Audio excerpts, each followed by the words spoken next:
कहानी मुख्य रूप से 18वीं शताब्दी के आस पास की मानी जाती है और पंजाब अब भारत और पाकिस्तान दोनों हिस्सों के आस पास रावी नदी के तट पर आधारित है। सोनी उसका असली नाम साहिर था और वह एक बहुत ही सुंदर लड़की थी।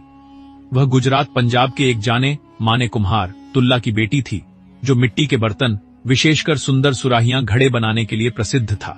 महिवाल उसका असली नाम मिर्जा इज्जत बेग था और वह बुखारा अब उज्बेकिस्तान में का एक धनी व्यापारी था। इज्जत बेग व्यापार के सिलसिले में दिल्ली होते हुए गुजरात पंजाब पहुंचा। उसने सोनी के पिता की दुकान पर उसके हाथ से बने बर्तन देखे।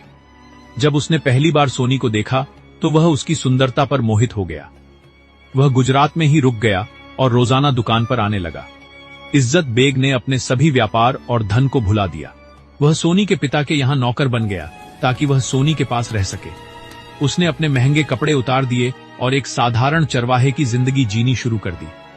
महिवाल चूंकि वह अब मवेशी खासकर भैंसों की देखभाल करता था, इसलिए गांव के लोगों ने उसे महिवाल मही भैंसों का चरवाहा नाम दे दिया। वह सोनी के लिए इतना समर्पित हो गया कि अपनी पहचान और दौलत सब कुछ त्याग दिया। सोनी भी महिवाल की निष्ठा और प्यार को देखकर उससे प्रेम करने लगी। वे अक्सर रावी नदी के किनारे छिपकर मिलते थे। जब उनके प्यार की खबर गांव में फैली तो सोनी के माता पिता ने सामाजिक बदनामी के डर से उसकी शादी जबरदस्ती एक अन्य कुम्हार इद्दू से कर दी, जो उसकी सुंदरता से प्रभावित था। शादी के बाद महिवाल बेहद दुखी हो गया। वह रावी नदी के दूसरे किनारे पर एक झोंपड़ी बनाकर रहने लगा। शादी के बाद भी सोनी महिवाल को भूल नहीं पाई। रात के समय जब दुनिया सो जाती थी तब वह चुपके से घर से निकलती थी। वह एक बड़ा पक्का घड़ा लेती थी और उसकी मदद से रावी नदी तैरकर पार करती थी ताकि महिवाल से मिल सके।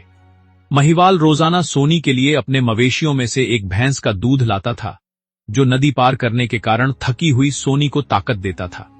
यह उनका रोज का मिलन बन गया, जिसमें सोनी को रावी की तेज लहरों और मगरमच्छों के खतरे का सामना करना पड़ता था। सोनी की शादी इद्दू से हुई थी और उसकी ननद को सोनी पर शक हो गया।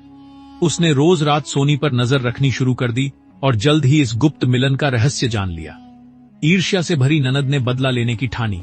एक रात जब सोनी घर पर सो रही थी, ननद ने पक्के घड़े की जगह एक कच्चा घड़ा रख दिया। उस रात सोनी ने बिना देखे कच्चे घड़े को लिया और नदी में उतर गई। बीच नदी में पानी के स्पर्श से घड़ा गल गया और टूट गया। सोनी ने मदद के लिए आवाज लगाई। महिवाल ने आवाज सुनी और वह भी तुरंत नदी में कूद गया। हालांकि नदी का बहाव बहुत तेज था। वे एक दूसरे को बचाने की कोशिश करते रहे, लेकिन अंततः रावी की तेज लहरों में डूब गए। प्रेम की अमरता इस तरह सोनी और महिवाल का भौतिक मिलन तो अधूरा रह गया, लेकिन उनका प्रेम अमर हो गया।